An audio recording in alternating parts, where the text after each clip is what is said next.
All right, everyone, we'll go ahead and get started for this afternoon. I appreciate all of you taking time out of your afternoon to join us for another webinar through Pig Brig Trap Systems.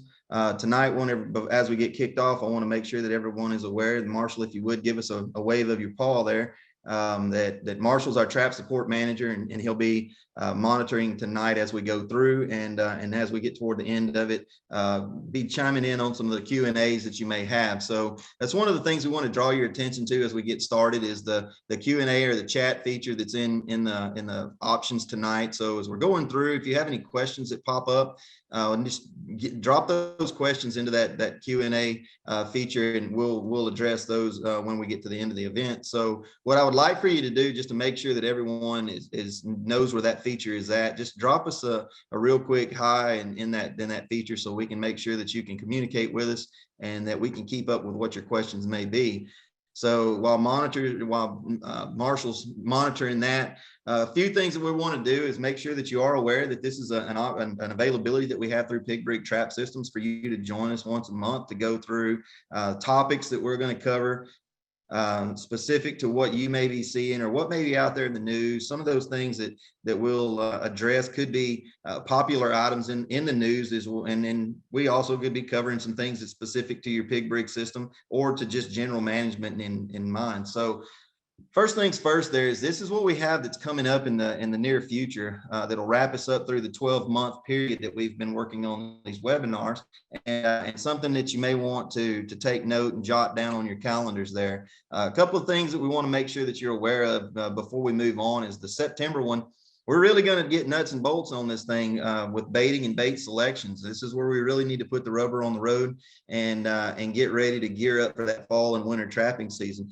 So what we need you to think about on the September event is that there's some dates that we're trying to work around that we want to make sure that we can spread out as far as we can to meet the needs that we've been asked to meet, and still make sure that these webinars continue the way they need to. So make sure that you stay in contact with us, or watch your Facebook, watch your emails to see when that date is that we're going to kick off with that bait and bait selection. October obviously is going to be a very important event there, avoiding non-target species, as we get a ton of questions about how do we avoid certain species at certain times of the year where there could be legal issues surrounding a game species or a certain habitat that we want to make sure that's protected. So kind of keep some of those things in mind as we move forward. Another thing that we want you to do is if you do not see something on that list of upcoming webinars that you feel is something we need to make sure that we add to the queue, you need to let us know that. Drop that in on the text chats,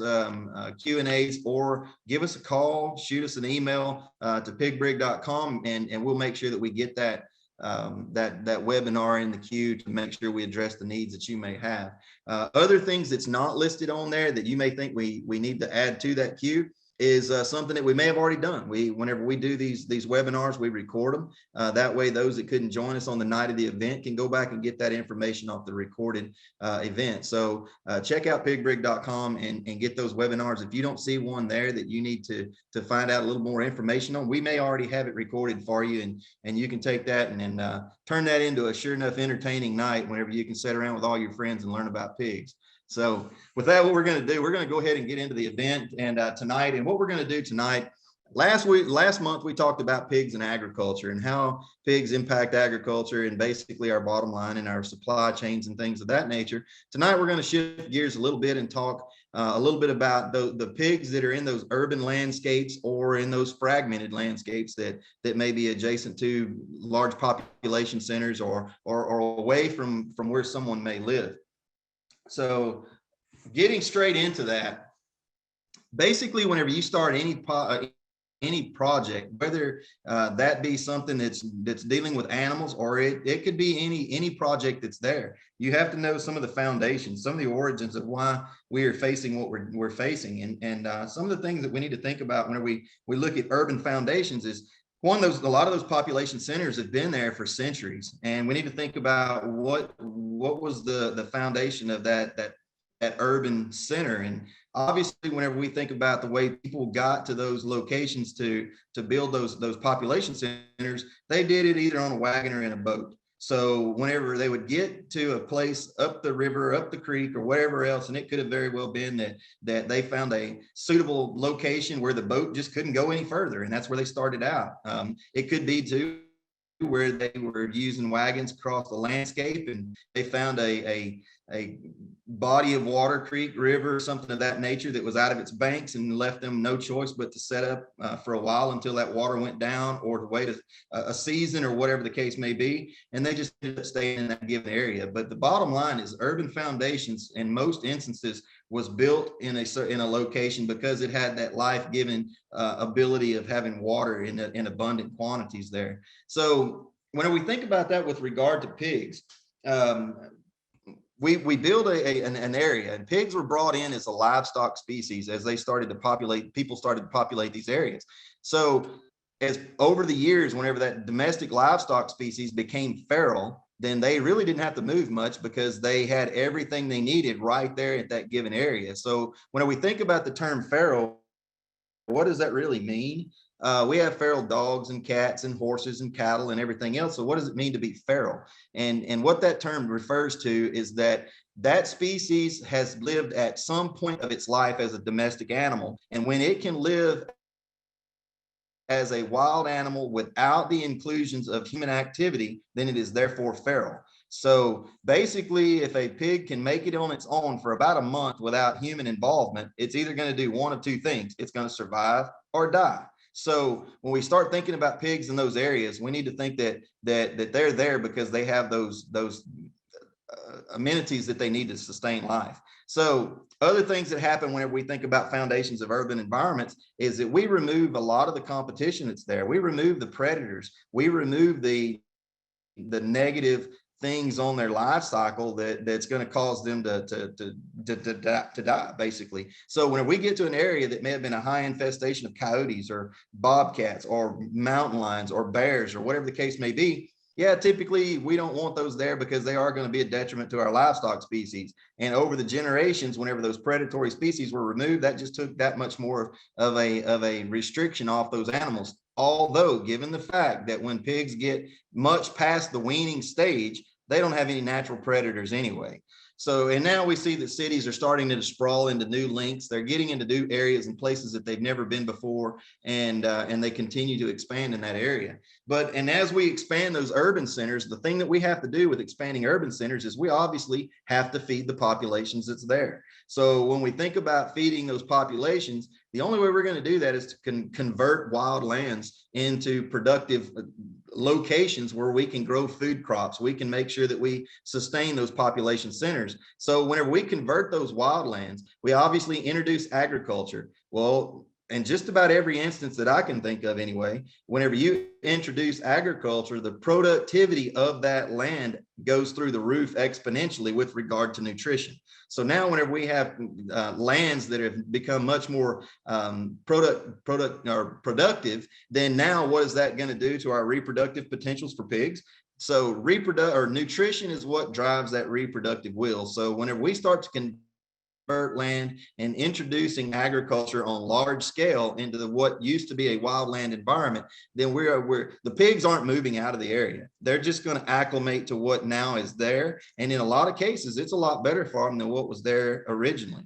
So when we see other things happen, forest lands where pigs we're making a living in those forested areas now start to sprawl out over the landscape. We're converting a lot of those forest lands into housing developments and things of that nature that is more aesthetically pleasing to us as a human than it was for us to go out there and get bit by mosquitoes and worry about snakes and all. So we're thinking about how we've made these lands much more hospitable for pig expansion. Yeah, pigs are going to make a living wherever they're at, but just like any other creature on the planet, including humans, we like it to be as hospitable as possible.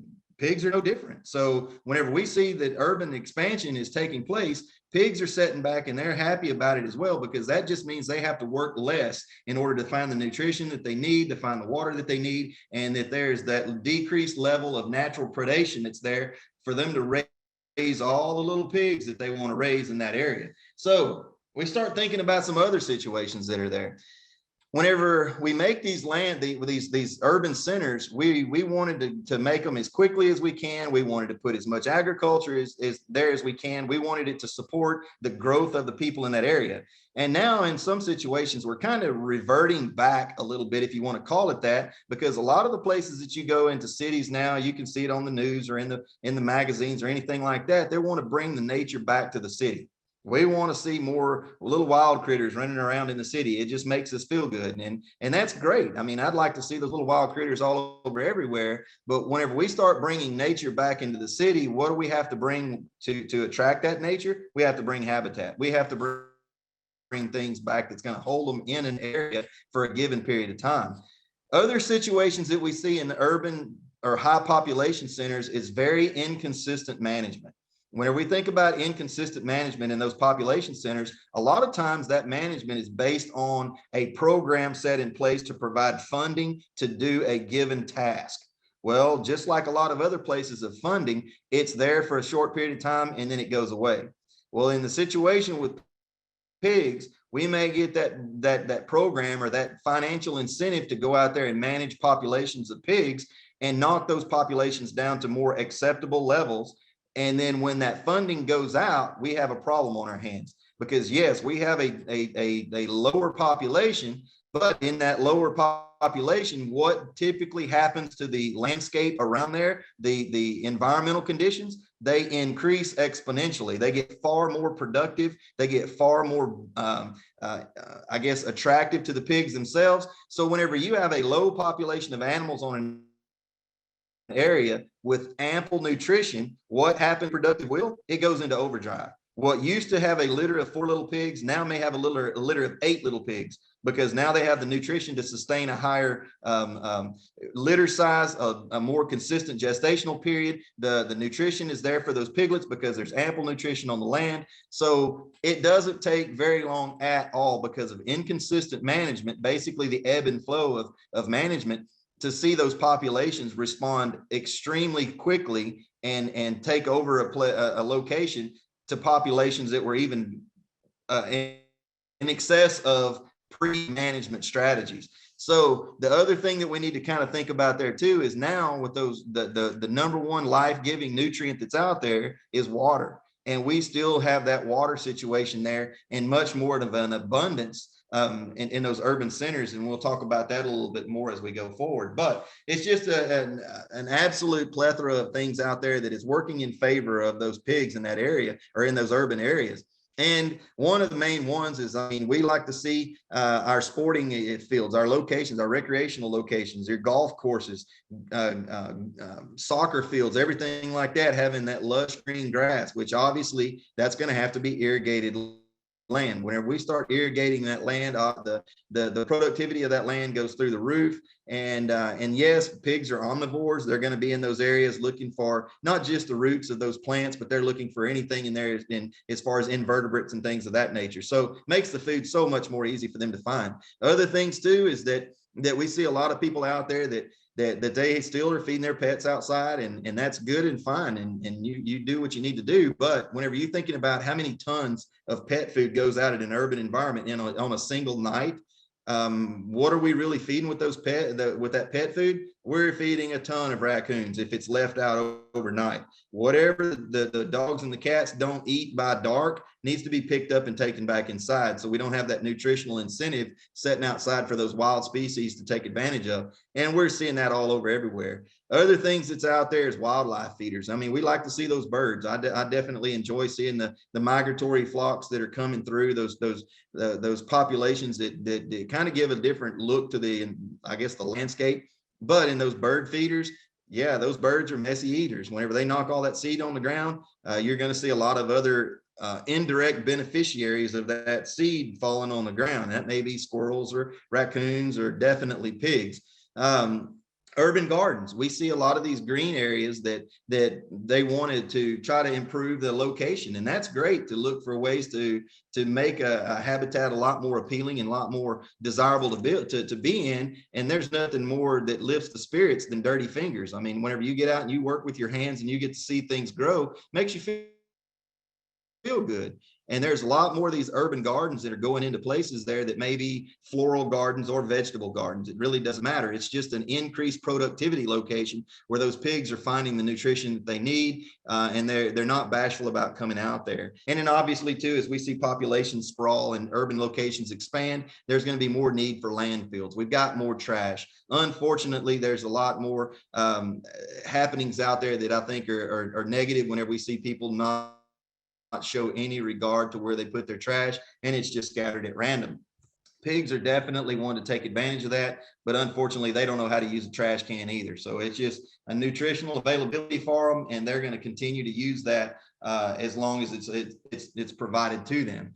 Other issues there is, the problem with people. I mean, we can't help but being people, right? So some of the things whenever we think about what we do in our own interactions is, yes, if you're in an urban area, you're in a population center, we still have to get out and stretch our legs. We have to walk the dogs. We want to get out and enjoy some air. We want to make sure that we don't have to worry about concrete all the time. And a lot of times we'll see interactions with pigs in these green spaces. I have a cousin that lives in Fort Worth, and she runs every day. And every single day she sees pigs in this park in downtown Fort Worth. And it's something that those pigs have acclimated to the humans being there, and they may or may not even move out of the way on the running trail.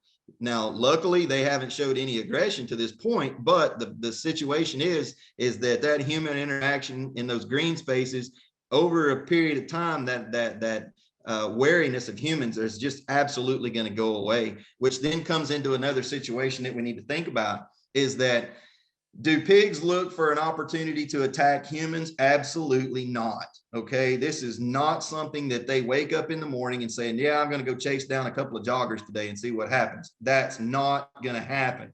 The situation is that we do need to make sure we're reminded that pigs are wild animals. And just like any wild or even a domestic animal, it could be your dog that's lived with you for 10 years. If you startle an animal, there's two options there. They're either going to protect themselves or they're going to flee. So whenever we think about pigs in those locations, they may be completely content with humans in the area, but if you come upon those animals in a startling way, we don't know how they're going to respond. We don't know how they're going to react. And if they feel that they have no direction to flee, then they're not going to do anything but try to protect themselves. Other situations we're going to run into is if you have a female that's there protecting a litter of pigs, yes, she's a mama. All right. And I don't know any mama out there that's not going to pin her ears back and try to absolutely rip the leg off of anything that's trying to hurt her babies. So the same situation is there with these pigs. You push those pigs into a corner and it's either fight or flight. And a lot of times with regard to a sow with young pigs, it's going to turn into a fight. So make sure that you're aware, make sure that those folks in those urban centers are aware. And yeah, I'm not saying that you need to go out there and wear a cowbell around your neck whenever you go jogging in the morning or anything like that. But it's one of those things that make sure that you're mindful of your surroundings and pay attention to what's going on in front of you rather than maybe what's going on your screen of your phone at the time. So basically pay attention and be mindful of what you're doing. Again, too, we reiterate the fact about inconsistent management strategies. So a lot of those inconsistencies there are based on human interaction as well. So they change up their management strategies, and the animals are going to respond one way or another, and negatively or positively. They're just an animal and they're trying to live as well. And so those inconsistencies in management strategies are going to bring about a change one way or another. The other thing that just seems to be an absolute growing phenomenon that's out there is people are more and more and more excited or looking forward to having wild animals as pets. Okay, whether that be anything to do with reptiles, amphibians, mammals, birds, it doesn't matter. People see these species as pets in a lot of situations. And yeah, whenever that little pig is 5 pounds and he's got the little racing stripes down him and he looks super cute and everything else, he's probably not going to be something that you got to worry about personal health whenever he's a 5-pound pig.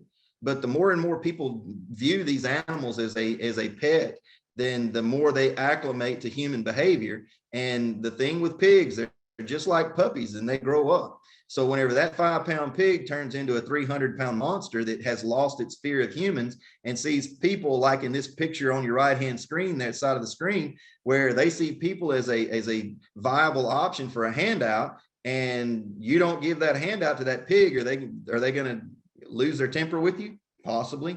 But it's one of those things that we just have to make sure that we remember they are a wild species. They're not a pet. They're not something that you're going to go out there and try to put a collar on and walk around with. Definitely don't go out and start scratching them and petting them and playing with them. That's something that we definitely need to avoid. But a lot of popular opinion out there is that these pigs are looking for a reason to chase you down and attack you in those locations, and that's just simply not true. So with that, we're going to try and transition a bit in here to start talking a little bit about some fragmented landscapes. Now, with regard to urban environments, yeah, we've got a lot of people per square mile. But whenever you start asking those people in those urban centers, what is some of the goals that they may have in life? And one of the things that come to the top of the pot really, really quickly is a lot of them are going to tell you, man, I wish I owned some land. I wish I had a way to be able to have some property where I could just get out on my own, do my own thing, make my own decisions, things, so forth and so on. Well, what we've seen generationally, say 100 years ago, property tract sizes were exponentially bigger than what we see now. And what's happened is over time, those tracts have been fragmented into smaller parcels. And basically the reason for that is, that after a few generations have lived in those urban centers, they may see that rural land is a liability rather than an asset to have to manage. But they realize that land is an asset in financial gain. So in a lot of situations, they'll take that big piece of property that they've inherited and fragment that off into smaller pieces of property and see that financial benefit.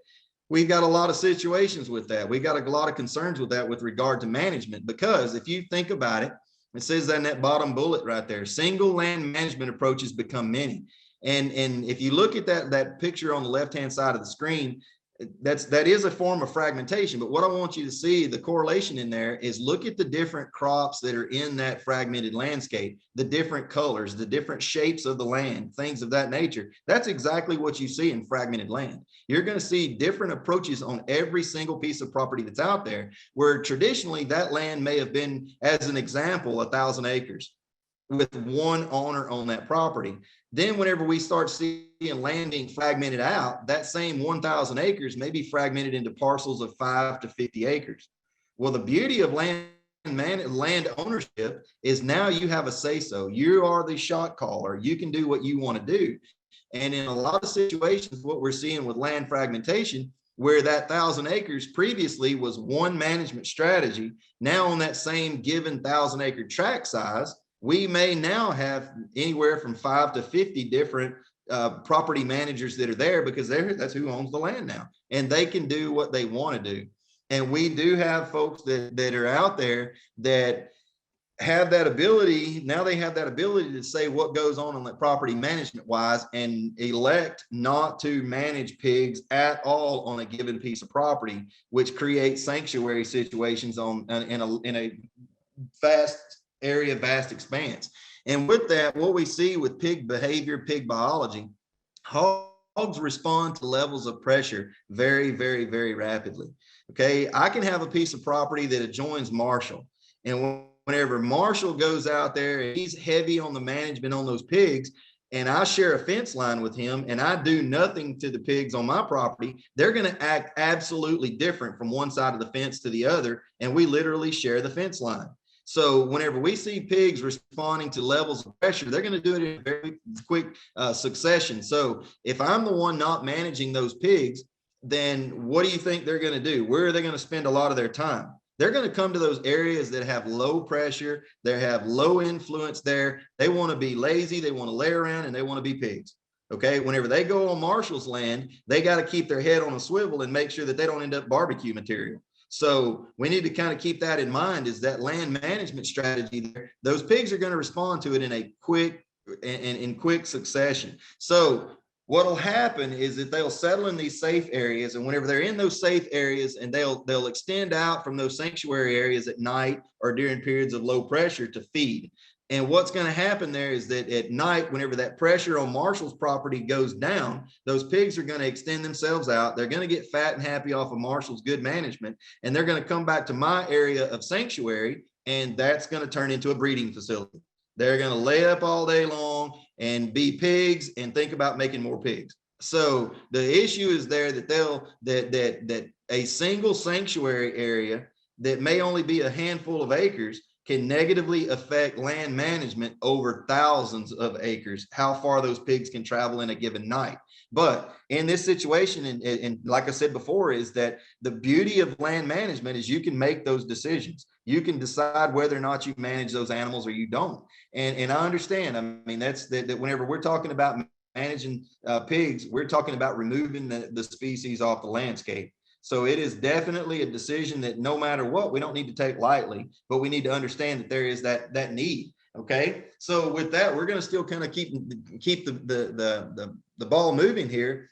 Hogs will travel miles and miles. What we see that in telemetry studies, and you can find this in the research yourself, that what telemetry is we basically hang a collar on a pig and we just see where they go and how far they go. We see what resources they use. We see how frequently they use those resources. Well, we found that pigs quite frequently, I say quite frequently, and that's misspoken, have the capability of traveling up to 20 miles. Now, how frequently they do that comes down to the next bullet point there, the telemetry indicators. Pigs can travel extreme distances. Now, why would they travel extreme distances? It could be any of the things that's listed below there. It's stress from management pressure. If they're getting a lot of pressure, they're going to try to travel as far as they need to get away from that pressure. They can have environmental stresses. And typically this is why we see a ton of movement on pigs, is because of environmental stress. What do we mean by environmental stress? Bottom line, it's drought. All right. Whenever we start seeing a decrease in water availability on the landscape, those pigs have to find water. So whenever we see those environmental stresses, they're gone. They have started on a walkabout. So, and where they're going to end, who knows?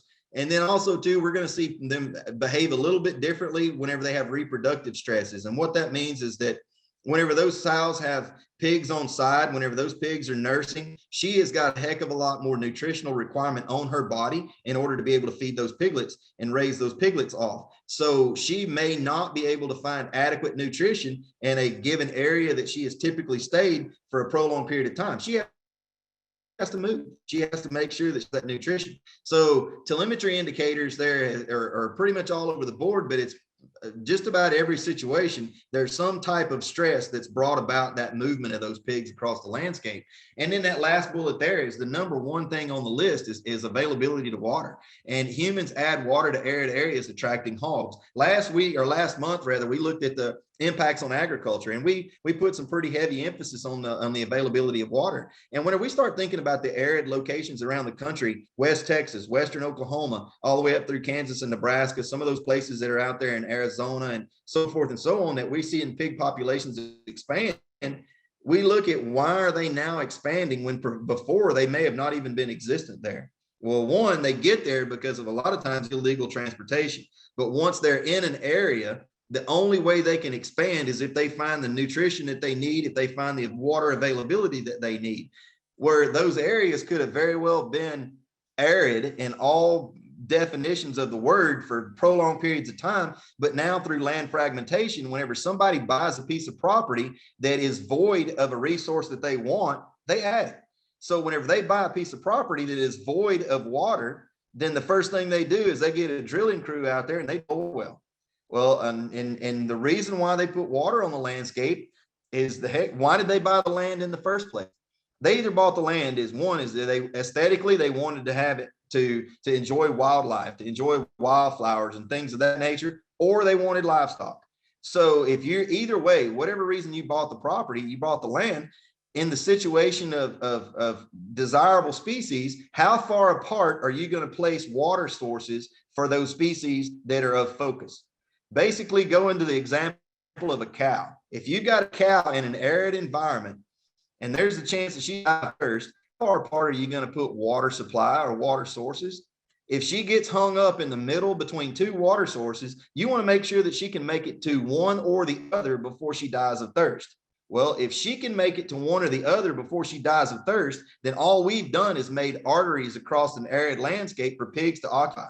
Now that water is not a limiting resource on the landscape, they can go out into very arid environments that are rich with beetles and rich of any kind, flip over enough rocks in those desert environments and find enough nutrition to stay alive until those peak parts of the year provide ample nutrition, and then they start a reproductive process. The key is that availability of water. And as we occupy areas that have traditionally been inoccupied or inhospitable, we put those opportunities there for pigs to expand, i.e. we put water on the ground. So the other things that happen here, and we'll see this, is it says there drought will cause hogs to travel. And yes, we will. We'll see those hogs travel pretty readily.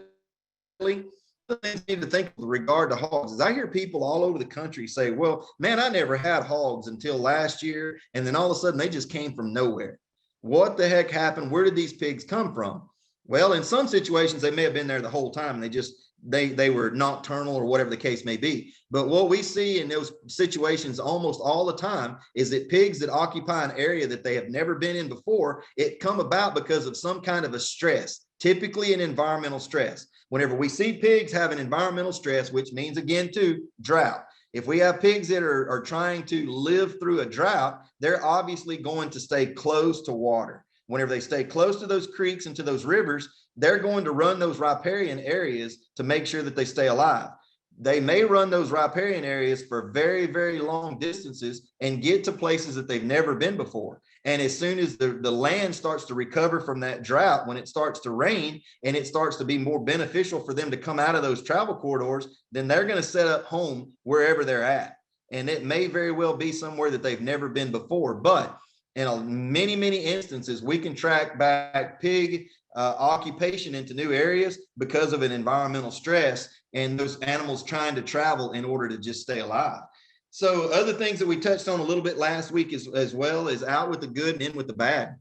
And whenever we see those animals come into an area that may be pristine, a lot of those native species out there like oats and pecans, they make a big seed that's highly desirable by those pigs. They'll come in and take out a lot of those plant species very quickly. And we see an adverse effect on the landscape or a complete change of plant communities because the lack of succession. Those old trees die off and there's nothing there left for those younger trees to replace because all the seeds have been eaten up. And then now with the loss of those desirable native species, we see an increased presence of invasive species, both plant and animal. Topsoil destruction, a lot of these plants need to have deep topsoils. Whenever we see that topsoil be disturbed, then we need to think about the next bullet that's down there, the degraded water quality and quantity. In stress situations of drought, pigs stay in those riparian areas very closely in close proximity to that water, meaning a riparian area. And the longer they're in those riparian areas, we now increase the erosion potential there because we remove the ground cover. And when we remove the ground cover, it makes it more highly erodible. So your topsoils now are making it into your water bodies. And now we degrade the water quality and quantity, which then in turn definitely negatively impacts your aquatic life. Okay, so whenever we see increased sedimentation into your water, we're going to see that water have a lower oxygen holding ability. It's going to hold a higher temperature because of the particles that are in that water is going to increase the ability of that water to hold temperature higher. So what we see is a lot of your desirable fish species, your plant life in those streams and things like that negatively impacted if it's not completely lost. The other thing that's going to happen here too is it may be a sanctuary area that's being most impacted because of the topsoil destruction and the erosion and things like that. But what about those folks that are downstream that have done good management? They do good things on the land. As that water flows downstream, they're directly impacted as well. So it's not one of those things that the problem stays on the property where they're at. It definitely can expand out to the adjacent properties in many, many situations. The other thing that we need to think about with regard to the elephant in the room in pigs is that, yeah, pigs have the potential to spread disease or the impacts of disease on the landscape. Whenever we start to confine animals, and it doesn't matter if it's pigs or not, it can be any animal that you want to pick. But whenever we start seeing a population explosion of a given species in a small confined area, what is the probability of disease within that population? It's going to go up. So the smaller the land area, the higher the population, then we have compromised immune systems, the disease possibilities go up. Now, what are we leaving in the water that's there? What are we leaving on the soil that's there? So this is something here that definitely needs a lot more attention to understand a lot more of the direction where this could possibly go, or the theories of where this is going. And it's just something that we really need to not put on the back burner. A lot of times people don't want to talk about that, but just because you don't want to talk about it doesn't mean that it's going to go away. So with that, I mean, I think that's something that we tried to go through this. This is showing me that we've used about 35 or 38 minutes of your time. What we want to definitely do is make sure that these webinars don't occupy more than an hour of your evening. And the reason we leave the time here at the end is definitely for you to be able to ask the questions so we can address what may be coming to mind, or suggestions of what we need to cover in the upcoming event. So with that, Marshall, I think I see some little red bubbles up there in the chat and the Q&A. So what do we got we need to chew over? All right, first we got Aaron, what park in Fort Worth? I can find out the park, but I know that it's in one of the parks that's there. And then from all I can tell is I know it's somewhere in close proximity to the Trinity River. A lot of those parks and those green spaces are made in places that are not eligible for housing developments and things like that. I just know that she's made reference in the past to the Trinity River, and it's a park that heavily wooded, and it's got good concrete paths on it. I mean, I'm not for sure. I'm not known to be the runner, so I really don't follow up with a lot of these locations where I can go out and run. All right. What is the travel range of pigs? Okay, as far as travel range, I don't know if is that referring to just like the day-to-day travel, or the total distance from one expanse to the other. But basically what those animals are going to do, the way they're going to travel, is that there's a couple of different things. And this is something we could definitely spend a lot of time on. One is that the way pigs travel is based on either nutrition or the dynamics of the population within that sounder. Now, if they're traveling for nutrition and nutrition is available in close proximity to where they're at, there's no incentive for them to go anywhere. So they'll stay in a very confined location as long as the nutrition is there. Once that nutrition starts to go away, then they'll start to venture out in further feeding excursions and so forth. And if they can come back to the same bedding area, they're definitely going to do that. The other thing that comes to mind whenever we start thinking about the travel tendencies or patterns of pigs is if you're seeing a lot of little pigs with a sounder. And what I mean by little pigs, these are pigs that haven't weaned yet. So if they haven't weaned yet, they are susceptible to predation. Coyotes, bobcats, not so much maybe, but a few, mountain lions if you have them in the area, so forth and so on. So if they're those animals that are small enough to worry about predation, that female that sow very well may leave an area that is full of ample nutrition to go to a different area. And the only reason she does that is to keep those predators off balance. Because if she stays in an area long enough for those predators to hone in on those little pigs, they'll pick every one of them off. She's a good mama, but she's not as fast as a coyote. And they'll end up picking off those little ones. So she'll keep those little pigs moving until they get to the point where they're about old enough to wean before they really start slowing down on the movement and start staying in the area. But they have to stay moving to keep those predators off balance. All right. How do you handle a neighbor that likes brush and cover? My neighbor in Victoria County has a sanctuary and is resistant to any clearing or pig control. Yeah, that's not just a problem that's isolated to your situation. That's a situation that we see all over the country.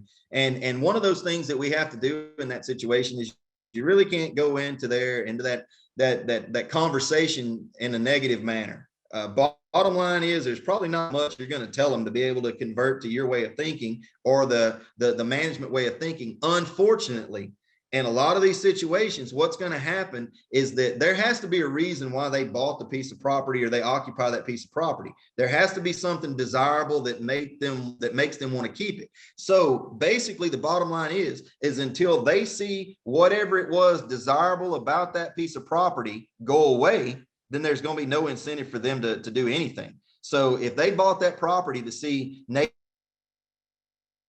wildflowers, well, it's not until those native wildflowers are gone, because those pigs are going to eat the seeds and destroy the ground.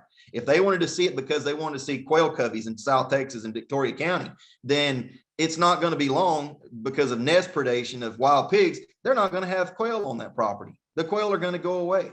So the same situation with deer fawns. We don't know the number of deer fawns that they eat in a year, but we know that pigs are the #2 predator on kid goats and lambs in the state of Texas, only behind the coyote. Well, if they are #2 predator on kid goats and lambs, what else on the landscape is relatively the same size as a kid goat and a lamb? It's a deer fawn. So until they start seeing the desirable species disappear, which is the reason that they probably bought the land in the first place, they're not going to be too susceptible to clearing land, to doing things as far as management, things of that nature. Unfortunately, with that, I mean, in those situations, land ownership provides them a ton of availabilities on what they can and can't do and are not going to do. And I see this too, and it's human behavior. None of us want to be told what we are or we're not going to do. So I've seen people before go at a neighbor in the wrong way and start telling them what they should and shouldn't do, or using some more strong verbiage with them. And the neighbor will resist even longer to conform to good management practice. Basically like, how dare you tell me what to do? I'm not going to do it now for sure.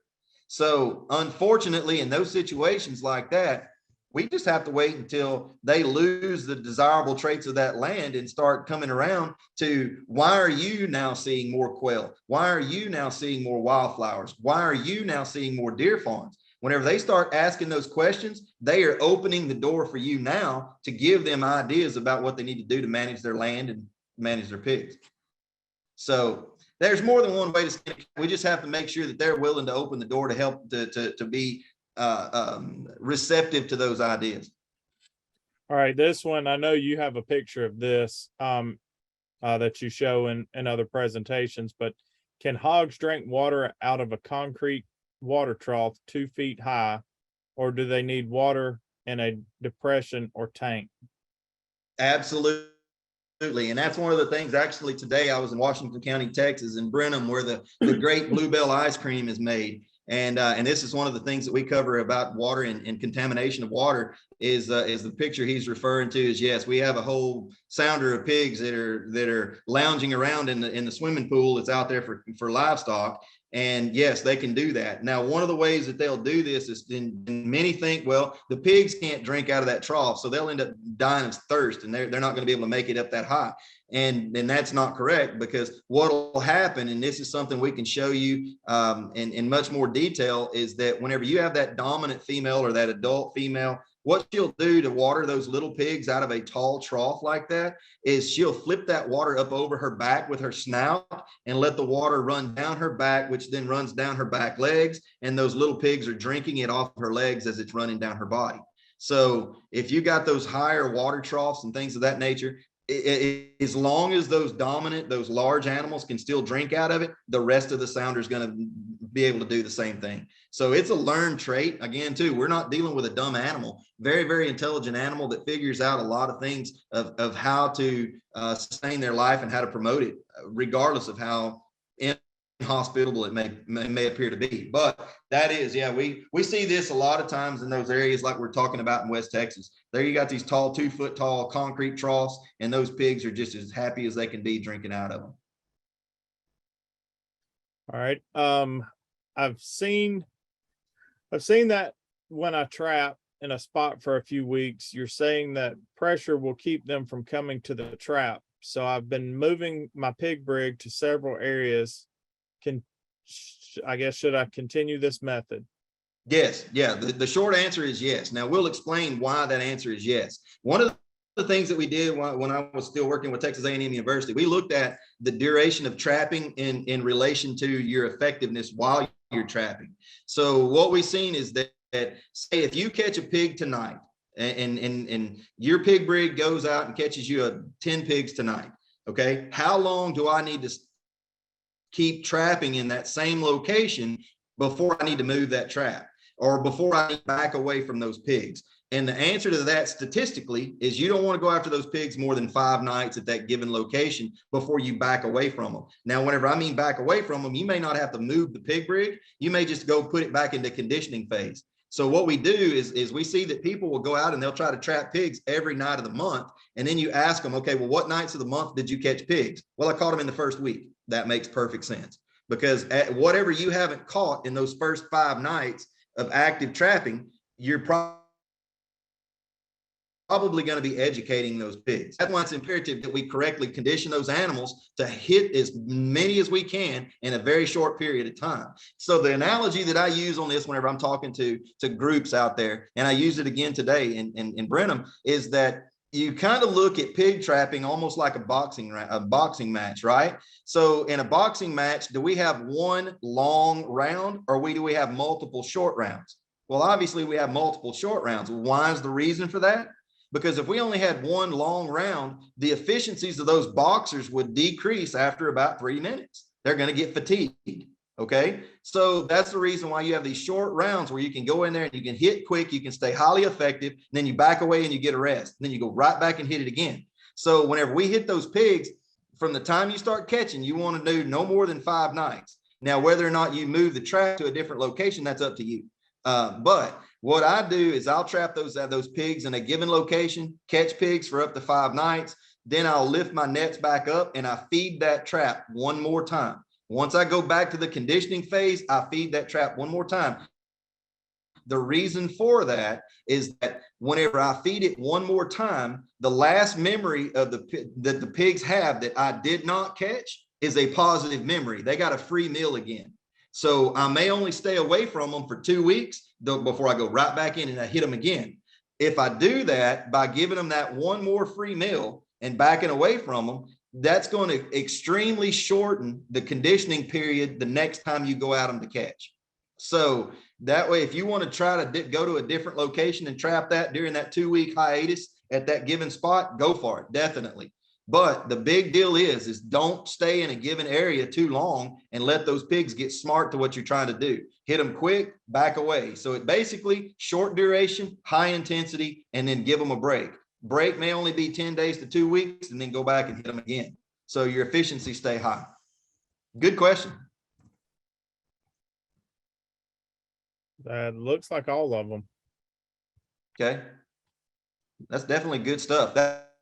That's also too, that last question, we're definitely going to hit that again next week. Whenever we're talking about next week, we got the schedule back on the screen again too of the upcoming events, baits and baiting next week, bait selections. We're going to talk about that, the protocols of what we think that you need to consider while baiting the correct way. So what baits are we going to use? What do we need to do whenever we think about baiting? So that's definitely some of the stuff we're going to cover again next week. So make sure you pass the word, let people know what we're going to be talking about, and bring your buddies along. So that's something that if you got any questions leading up to next month's event, if you want to shoot those to us in an email or give us a call, you can definitely call us up and either talk directly to me or Marshall or Ryan or anybody there on the list. You're not going to be sending to a queue to talk to somebody that doesn't know about what's going on with Pig Brig. So you're going to talk to the people that are in the know, and we can definitely make what your requests are happen. So anything that you see that's in a topic on the screen now that you want to make for sure that we cover, send us that thing, what you want us to address during that event. We'll make sure it happens. Anybody have anything else? I've seen a couple more chat pop up in the chat. I don't know if that's new questions or not. Yeah, we got another one that said, I'm up to 55 hogs caught and now have the trap picked up, waiting for rain and evidence of hogs back on our property. It's 200 acres. What I would suggest there is maybe setting up a bait site away from your trap site just to see if anything's coming in to that area. And maybe if you do see activity at that bait site, look at moving your trap over to that spot. Well, one of the things too, Marshall, that's a good point. Another thing that I'll do too, instead of going in and moving a trap or anything like that, is especially if it starts to rain and it gets really buggy. I mean, pigs don't have thick hair. Okay, so they are always looking for ways to get rid of the bugs. And if it is dry, like if you said you're waiting on rain now, it may be very dry where you don't see obvious signs of pigs rooting in an area. They may still be there, but they may not be able to root in the hard ground. What I'll do to determine whether or not pigs are in an area is I'll go find like a corner post on a fence and wrap a rug around it or something like that and pour fish grease or fry grease or something on there. And that way the pigs are looking always for a way to get rid of those bugs. So if I want to find out if pigs are in an area, then I'll go and just, instead of going out through the woods and fighting the snakes and the bugs and everything else, I'll just go to those different stations like what Marshall's talking about with a bait station or with a rub station and just check to see if there's been pig activities at those locations. The reason I say that to use fish grease or fry grease is because a lot of people do want to put pigs on a barbecue pit.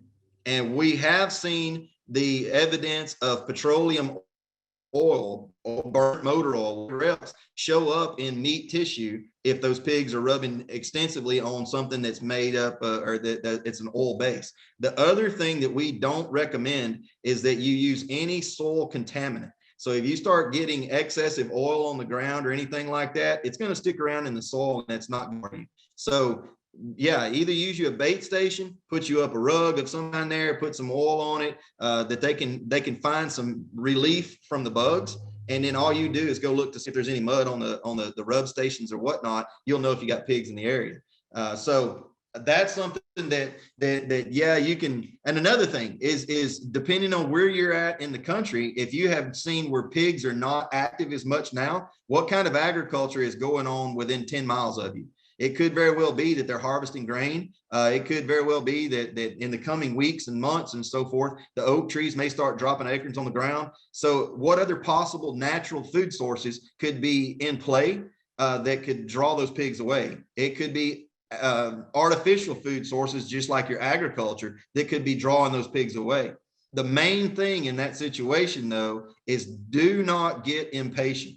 Don't start throwing everything but the kitchen sink at them, because then that turns into pressure.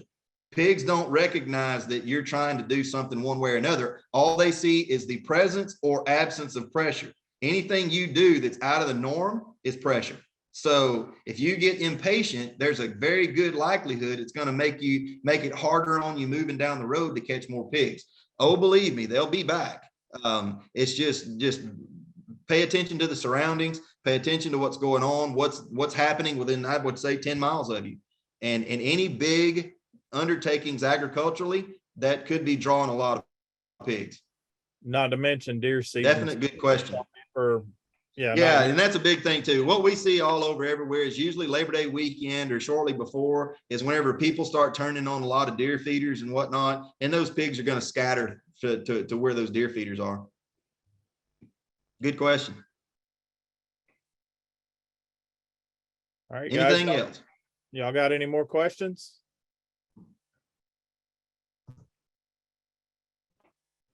Man, y'all giving me an easy night. We still got 6 minutes to go. Yeah. Any trap support questions?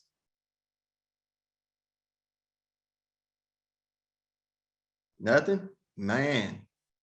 Okay, next week though, or next month rather, I'm just going to throw you out a carrot since I've got 5 more minutes that I'm going to try to make sure you get usable information on. Is that next month, whenever we start talking about baits and baiting, we're going to start bumping a little bit of information on some non-targets just to kind of entice you to come back for October, because in October, we're going to talk heavily about baiting around non-target species. And we get a ton of questions about deer and raccoons and things of that nature. And whenever we get to those events, then we're going to have information I think that you're going to find extremely beneficial going into the peak trapping season that's going to help you try to minimize some of that problem that's coming around from the coons and deer, and maybe even a little bit on bears. All right, we got anything else? Ever have a hog airplane crash on the runway, not in the sky? On the runway?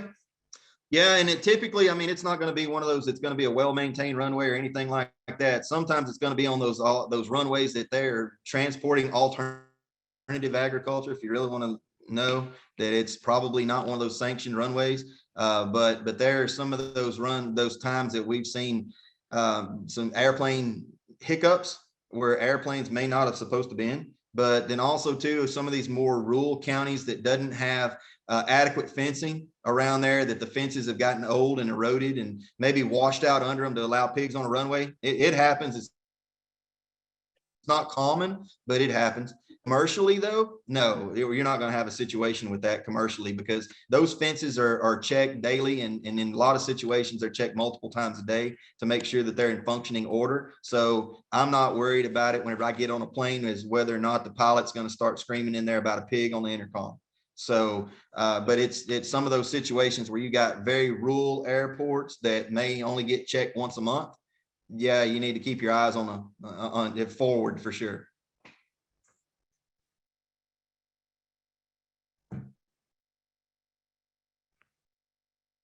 All good?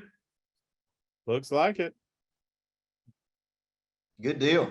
Well, I do appreciate it, folks. This is something that we look forward to every month, and want to make sure that we address topics that are pertinent to what you want to know. So again, like I said, if you don't see it in the queue coming up, let us know that you want us to add it to the queue, or go back and check the Pig Brig site, and it may be something that we've already done, and it's in a recorded option there that you can sit down and view that at your leisure. But anything else that we can do, we can definitely do these more than once in a month if we need to. We just don't want to overload you.